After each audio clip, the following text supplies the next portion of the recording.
Welcome to SNR38 Interlinked. This is String Theory. Hello, everyone, and welcome to String Theory, the official SNR38 podcast. Today we have Nora Hogerty, our very own Marist alumni who graduated in 2022. Today we are talking about transparency. Nora hit the ground running while still in her senior year with a prestigious role at Versace. Today she holds a position of Senior Public Relations Coordinator, and she was nice enough to come today to talk about transparency with us. Today we are going to talk about her experience at Marist, her journey through her career, and of course how we all interlink. So Nora, thank you so much for joining us today. I'm so excited to have you on the podcast. Yeah, I'm so excited to be here. Happy to be back at Marist and Ellie Thomas, Back in your stomping grounds. Back in my stomping grounds. Felt great. It's beautiful day outside. The grass is looking great. Super green. Thank you to Marist Landscaping. Yes, shout out Marist Landscaping. Shout out Marist Security though, because they really let us in today. They really turned the key on for us today. Yeah, they did. So tell me about your time at Marist and how you decided to get a degree in fashion merchandising. Yeah, so I'm from Wisconsin, and so I kind of was thinking I want to be out in New York. Had no idea how far Poughkeepsie was from New York City. Yeah. And I was just it's gonna be so close. It turned out it's really not that close. No, it's not.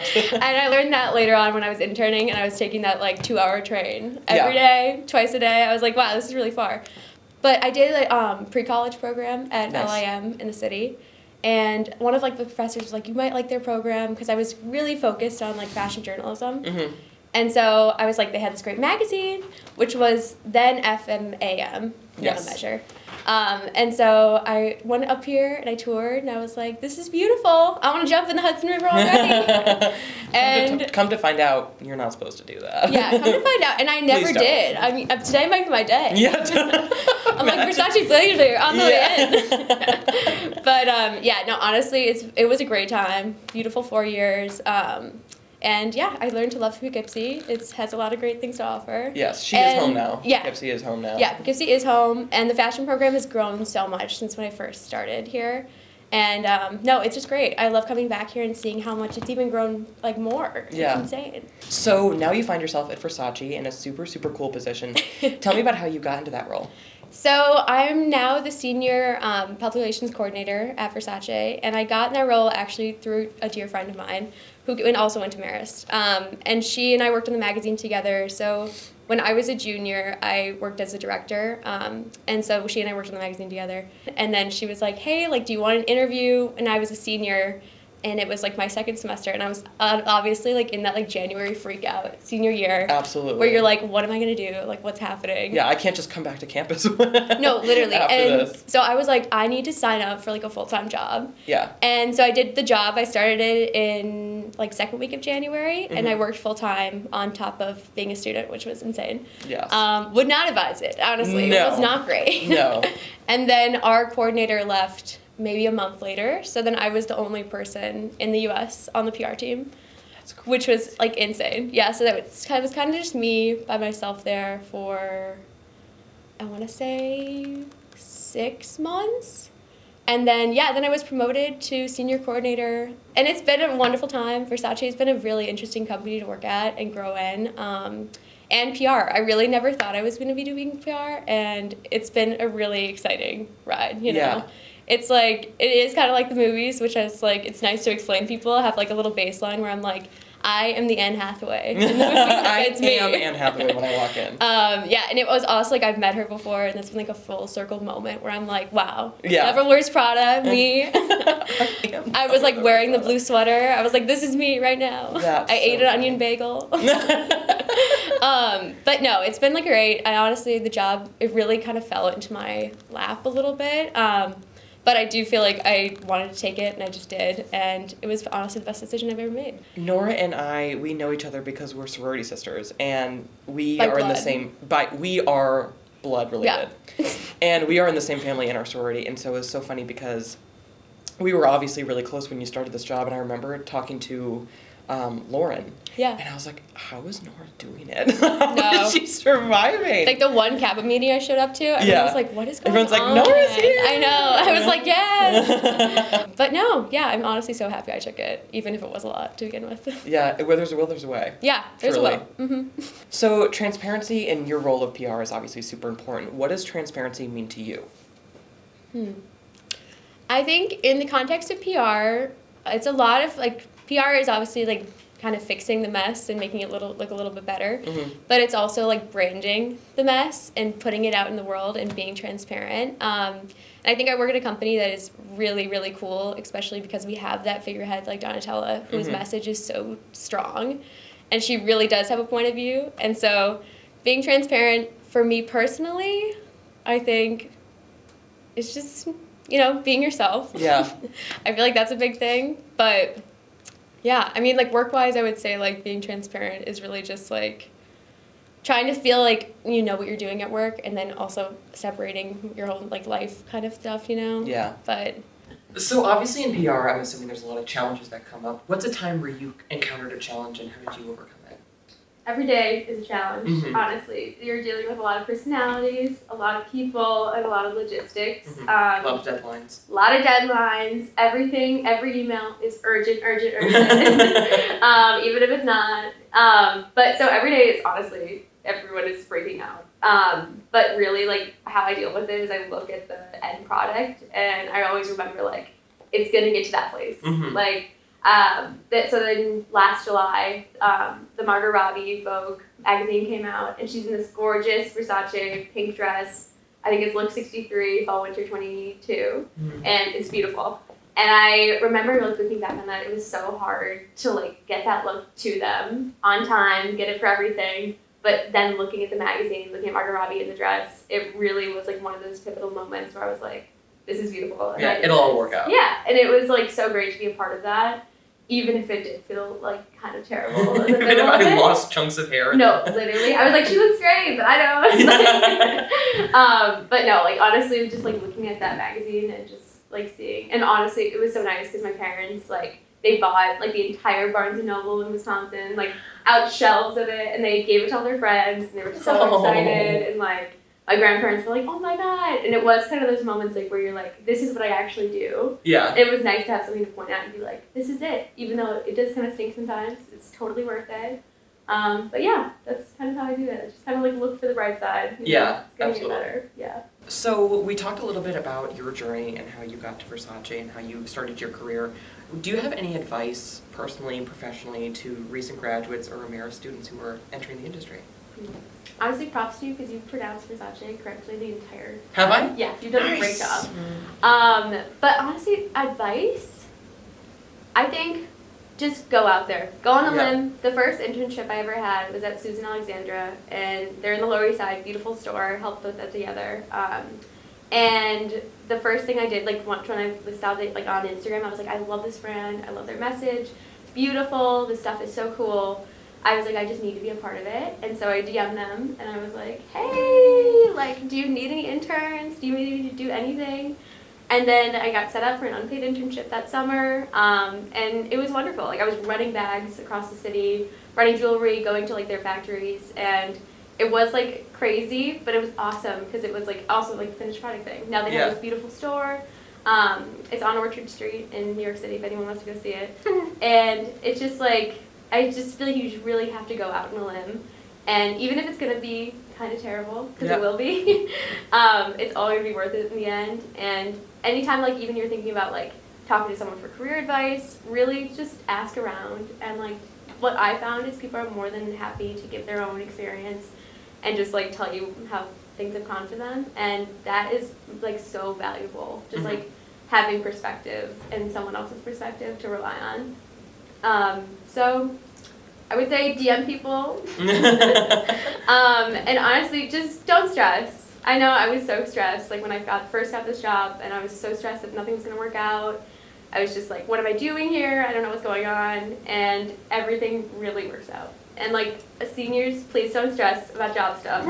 We're all going to be fine. You guys are going to be fine. And, yeah, we're all going to be doing great. Yeah, I've heard so many graduates come back and be like, it'll work out. The stress was so not worth it. Yeah, that it'll was all work out. Like, even if it takes you a little longer than someone else you may know. Yeah. It'll all work out. Sometimes you don't even like your first job and you switch. Like, it happens. And I also think another thing is, like, the prestige of the brand sometimes isn't, like, the best thing. Like, sometimes you should go for a job that you feel like, I really love the people I work with, I really love this community, And that's bigger and more important than working at this beautiful named brand that you just don't really connect with. Yeah. But I kind of lucked out. Cause I got both ends of the world. But yeah, and I also feel like another thing is like when you're looking at especially fashion, if you're not like connecting with the clothes or like really feeling the collection, just wait till next season. You know? Yeah. Especially if you're working with them, it's gonna change. Everything's gonna change. Just kind of hold on. Yeah. So, yeah. Absolutely. Well, thank you so much for being with us and for coming and talking with us. Thank you for having me. This has been so much fun. Yay. Go Red Foxes. Go Red Foxes.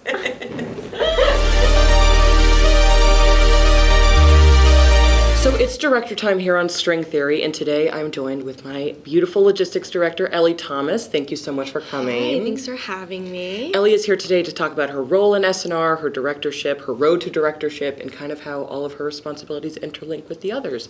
So Ellie, can you tell me a little bit about your road to directorship and how, in your time at SNR, really? Yeah, so some of you may know this, but I actually applied to get in the class my sophomore year and didn't get in. Didn't discourage me because I went back the next year, applied, and got in.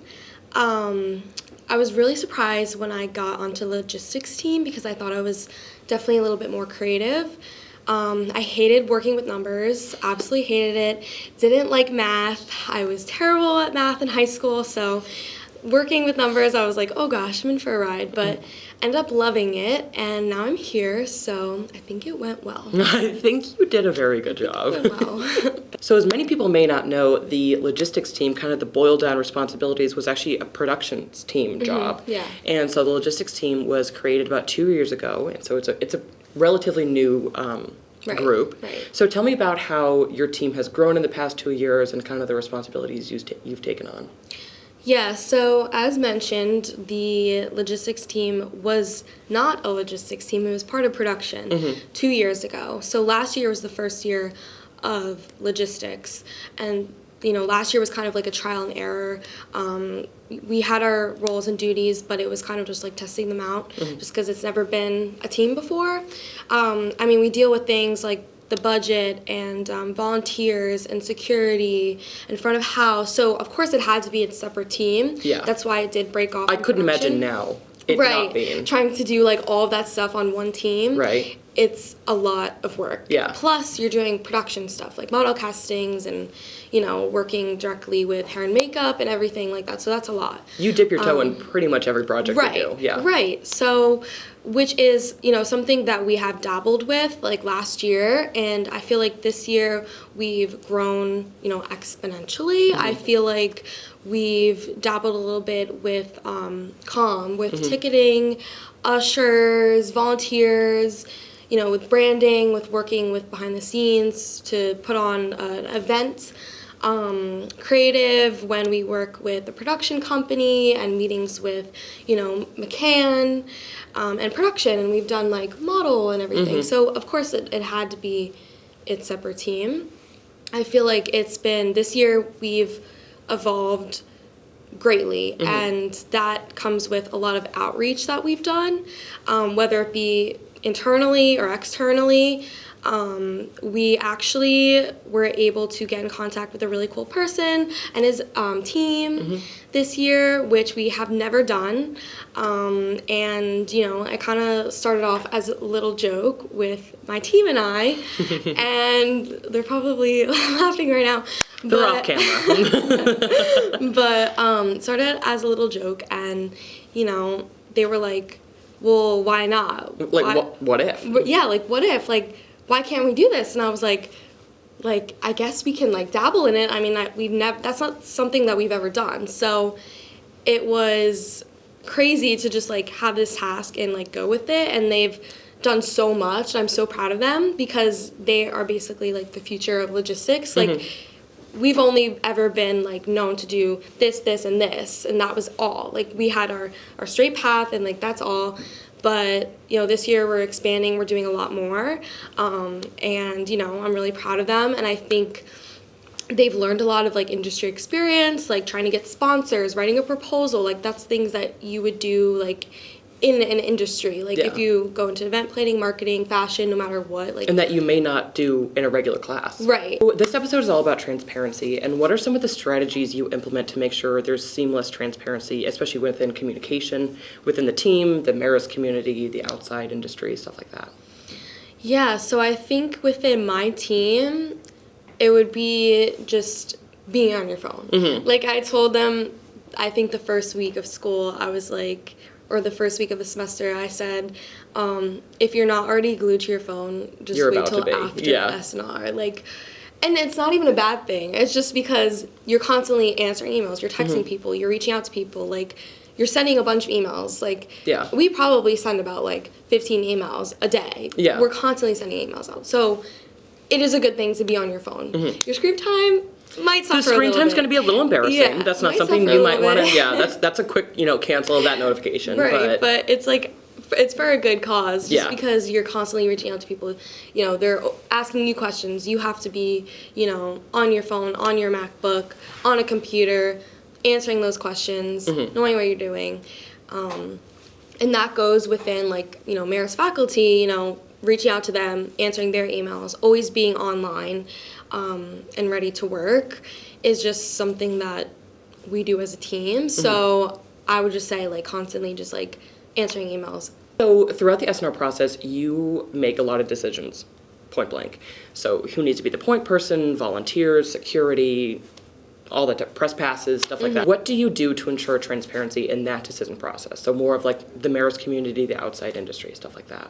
Yeah, we're always willing to, like, set up a meeting or something to, like, go over steps for a day of show, especially security. Like, that is a big thing that we take care of because, the show has to go on. So we have to have, like, some way of going about it and making sure everything's safe and everything's great so the show can go on. Being super transparent with the Marist faculty and getting approval. If, we have something that needs to be like a budget sheet or something, that gets approved by Ellie, and then possibly that needs to go to the business office for approval. So, like, there's multiple steps of things, but in the end, like, we have to be, like, super transparent about it and, like, get approval, make meetings. Everything just has to be, like, laid out for us so we can kind of, like, get the show moving on. Absolutely, and touching upon safety, SNR is the second biggest event that goes on at Marist College after graduation. So safety and communication and transparency and security,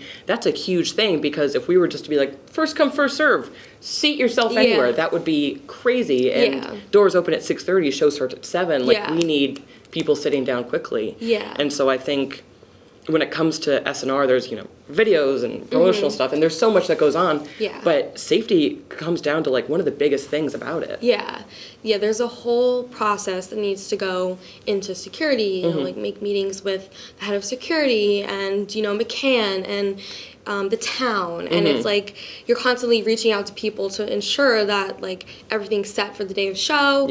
People can get in. There's obviously no fire hazards, safety hazards, like everything that, like, a concert would have. Like, that has to be installed. But if there are fire hazards, that type of stuff, you need the correct people to be there. You need which to involves the town of Poughkeepsie. town inspector and everything, and the fire department, and it just goes on and on and on. But, like, there has to be a lot of steps in order to put on SNR, and I think my team does a great job. My girls do a great job with, like, going through that process and making sure everything's checked off in order for the show to go on, and they've done a great job so far, so yeah. So the string theory is all about the idea that the world is a far more connected place than we may think. How has your time in SNR, whether it be general or specific, followed this theory? Even if it's, like, internally within the class, like, everybody knows everybody. And I know Marist College is a very small school, but it's cool to just kind of, like, see those connections. Like, I'm always talking to someone, and it's like, oh, like, this person is, like, an ambassador volunteering, and it's like, oh, that person's, like, my roommate, or, like, I know that person, like, I grew up with them, or, like, something like that. Like, it's cool to just, like, see that. But even, like, externally, like, reaching out to people, like, again, I'm going to bring up, like, the cool influencer team that we were, in contact with. They seem so, like, eons away, like, so far away, but then, like, once you send that email, like, you're connected, and, like, for us, and the way it worked out, like, we were able to, like, actually, like, have a call and communicate, and it was just so crazy because they seem like just like massive and like just so popular, and like we are like a small school. You know, SNR is growing obviously, but you know, it was so cool to just kind of like get to talk to them even though they're like miles and miles away. So it was really cool to kind of like go through that process. And yeah, and even like the alumni network when it comes to events and stuff like that, that I know you're involved with, these alumni that have either been in an experiential course or have heard of it through their time at Marist, they're in these huge companies now, and they love coming back. Like, especially during the show, like, since it is growing, like, alumni do come back. They want to see how the program's grown since, you know, they've been here. The fashion program used to be in Donnelly, so that's super small, and now we have our own building where we can do our own things, and it's super cool to see like how that works. And they come back and they're like, wow, like this has really grown. Especially like our own alumni in SNR, like they come back and they're like, wow, the show is like so much bigger than it ever was, which is like great for us because we're like the future of SNR. Basically. Absolutely. Yeah. So, Ellie, it is time for a segment that we all know and love. It's Can You Explain This?, where I found a photo of you doing something SNR related that needs a little bit of explanation. So if we could get the photo of Ellie back. There she is. Ellie, can you explain this photo for us? Obviously, I'm a model. I'm on the runway, guys. Look at your little smirk. My little behind-the-scenes binder going on. I know, they must have been like, Ellie, can you please just walk down for 2 seconds? That was what happened. Because the binder in hand is so telling that you weren't actually supposed to come down the runway. I think it was me and Maddie Barone, the two of us. She's the branding director this year. It was just me and her. Yeah. Out of, like, you were the everybody. You were the closest. Out of, like, the tallest people in the class, like, I was chosen. I'm probably the shortest person in the class. So I was walking along, like, 6'1" models, like I was just like, like so tall, and I was like, oh my gosh, I feel so small right now. Yes, definitely day of show, last dress rehearsal, and we said, Ellie Thomas, it's your time to shine. Binder in hand, security pass in hand. The green security pass in hand. I look so happy to be there. All right, so Ellie, thank you so much for coming and being on the show with me. For everyone listening, thank you so much. If you want to see more of Silver Needle Runway, it is at Silver Needle Runway on Instagram and TikTok to see more of Ellie Thomas and the SNR team. Thank you so much, and we'll see you next one.